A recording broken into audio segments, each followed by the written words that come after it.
In this assignment, we're going to be getting ready to use a strategy called the quadratic formula. And it's a big, long formula that looks super intimidating, but it turns out it's actually pretty easy to use. And what's cool about it is it kind of works the same way on every equation. So it's actually, it's one of those strategies that looks way more complicated than it is. But what we're going to do is this week, we're just going to kind of see some of the stuff that's going to help you get ready to use it. And then next week, we'll actually get into trying it out. Okay, so here's what you need to know. The standard form of a quadratic equation looks like this. ax squared plus bx plus c. Okay, and sometimes it's written as it equals 0. Sometimes it's written like this, where y equals that. But this is the important piece right here with the a, b, and c. Okay? And what's really important is that we're able to look at an equation and identify, in a particular equation, what's the a value, what's the b value, and what's the c value. And sometimes that's super straightforward, and sometimes it's a little bit more complicated. So let's take a look at some examples.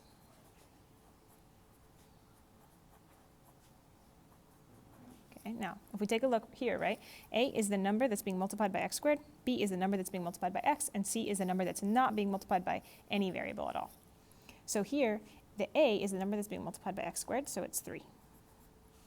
b is the number being multiplied by x, so that's negative 4. Okay, notice we got to catch that sign in front of it.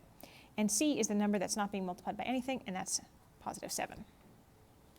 Let's take a look at another one.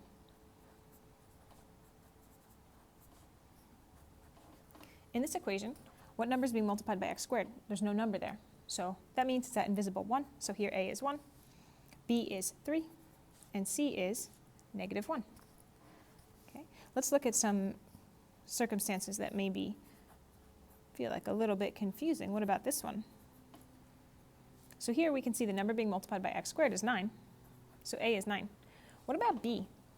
The thing is that b is the number that's multiplied by x, but here we don't have a number being multiplied by x. So what's b? Well, b is actually 0, right? Because this is the same thing as 9x squared plus 0x minus 25. So that's why the b is 0.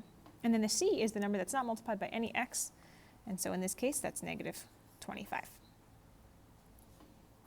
Let's do one more example, and then you're going to have a chance to practice this. What about this? This one looks a little bit different, a little bit odd. Okay, again, the number being multiplied by x squared is a, so in this case it's 4. The number being multiplied by x is b. In this case, it's a negative 1, right? This is like an invisible negative 1 right here. And c is a number that's not being multiplied by a variable, and there's actually not a number here, right? So technically this is, right, there's like an invisible plus 0 here, and c is 0. Right? So you're going to go ahead and you're just going to try this, and then we're going to add on top of this skill. So you're going to go ahead and try the same exact thing, where you're just identifying a, b, and c in questions 3, 4, 5, and 6.